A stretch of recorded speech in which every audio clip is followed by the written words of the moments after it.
नमस्कार बच्चों।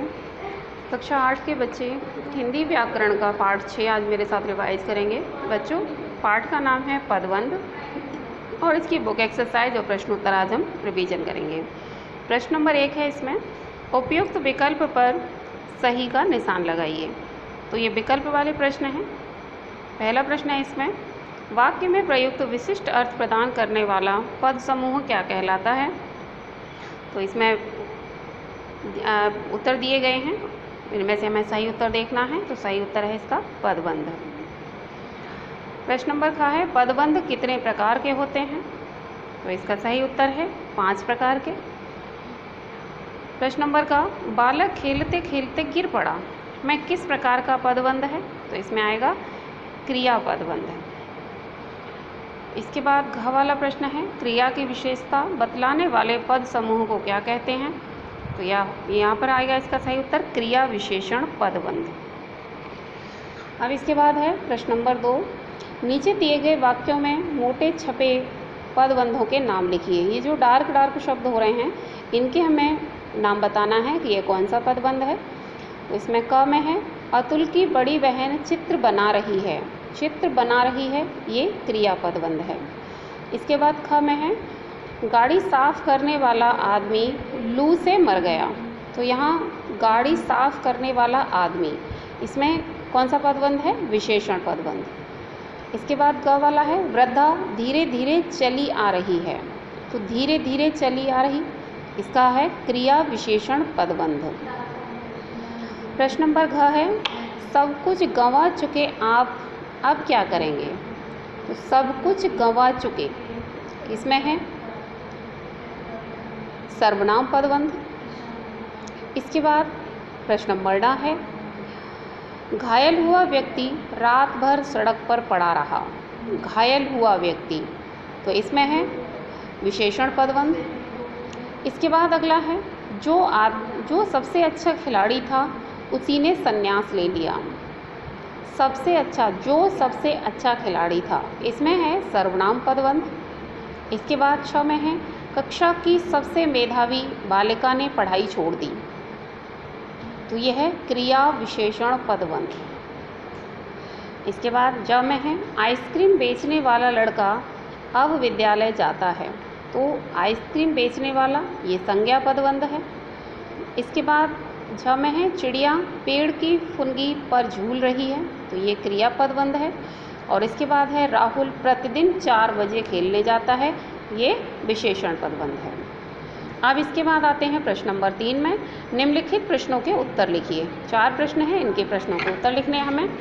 तो पहला प्रश्न है, इसमें पदबंध से आप क्या समझते हैं, किसी एक पदबंध को उदाहरण सहित समझाइए। इसका उत्तर होगा, वाक्य के उस भाग को जिसमें एक से अधिक पद मिलकर एक विशिष्ट अर्थ में किसी पद का कार्य करते हैं परंतु पूरा अर्थ नहीं देते, पदबंध कहलाते हैं। एक बार फिर से समझ लीजिए, वाक्य में के उस भाग को जिसमें एक से अधिक पद मिलकर एक विशिष्ट अर्थ में किसी पद का कार्य करते हैं परंतु पूरा अर्थ नहीं देते, पदबंध कहलाते हैं। जैसे कक्षा 8 में पढ़ने वाला रोहन अच्छा लड़का है। अब इस वाक्य में कक्षा 8 में पढ़ने वाला पदों का समूह है जो विशेषण पद की तरह कार्य कर रहा है। एक से अधिक पदों का ऐसा समूह ही पदबंध कहलाता है। एक से अधिक पदों का समूह ही पदबंध कहलाता है। अब आता है प्रश्न नंबर घ, पदबंध कितने प्रकार के होते हैं, नाम लिखिए। तो यहाँ आएगा, पदबंध 5 प्रकार के होते हैं, संज्ञा पदबंध, सर्वनाम पदबंध, विशेषण पदबंध, क्रिया पदबंध और क्रिया विशेषण पदबंध। एक बार फिर से समझिए, पदबंध 5 प्रकार के होते हैं, संज्ञा पदबंध, सर्वनाम पदबंध, विशेषण पदबंध, क्रिया पदबंध और क्रिया विशेषण पदबंध। अब आता है प्रश्न नंबर ग, क्रिया पदबंध और क्रिया विशेषण पदबंध में क्या अंतर है। दोनों में क्या अंतर है, तो इनका अंतर हमें देखना है। क्रिया पदबंध, जब किसी वाक्य में कोई पद समूह क्रिया की भांति कार्य करता है तो वह क्रिया पदबंध कहलाता है। जब किसी वाक्य में कोई पद समूह क्रिया की भांति कार्य करता है तो वह क्रियापदबंध कहलाता है। जैसे मुझे सुनाई पड़ रहा था, क्रिया विशेषण पदबंध है।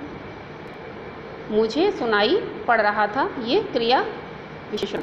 अब इसके बाद अगला है, जब किसी वाक्य में कोई पद समूह क्रिया की विशेषता बताता है तो उसे क्रिया विशेषण पदबंध हैं। यानी किसी कार्य में क्रिया की विशेषता बताना क्रिया विशेषण पदबंध कहलाता है। जैसे बालक तेज दौड़ते दौड़ते चले आ रहे हैं या चले जा रहे हैं। तो कैसे चले जा रहे हैं? तेज दौड़ते हुए, अर्थात जो कार्य वो कर रहे हैं, जो क्रिया कर रहे हैं, उसकी विशेषता यहाँ पर बताई गई है। अब इसके बाद अगला आता है बच्चों प्रश्न नंबर घ, संज्ञा पदबंध और विशेषण पदबंध में क्या अंतर है?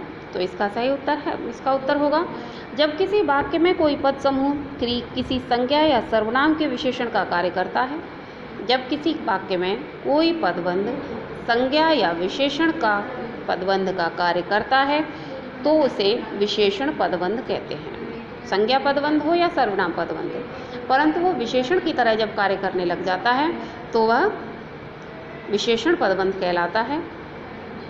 जैसे सदैव उपस्थित रहने वाला छात्र आज विद्यालय नहीं आया। सदैव उपस्थित रहने वाला छात्र आज विद्यालय नहीं आया, तो ये विशेषण पदबंध है। तो बच्चों इस तरह से आपको पूरे प्रश्न उत्तर अच्छे से समझने हैं, पढ़ने हैं। ये अंतिम प्रश्न एक बार फिर से समझ लीजिए संज्ञा पदबंध और विशेषण पदबंध को। संज्ञा पदबंध में है, जब किसी वाक्य में कोई पद समूह जो संज्ञा पद का कार्य करता है उसे संज्ञा पदबंध कहते हैं। जो संज्ञा पद का कार्य करे उसे संज्ञा पदबंध कहते हैं, और जो संज्ञा या सर्वनाम विशेषण की भांति कार्य करे उसे विशेषण पदबंध कहा जाता है। तो बच्चों आपको ये एक्सरसाइज और प्रश्न उत्तर अच्छे से याद करने हैं, समझने हैं। पढ़िए, याद करिए और लिखकर देखिए। धन्यवाद।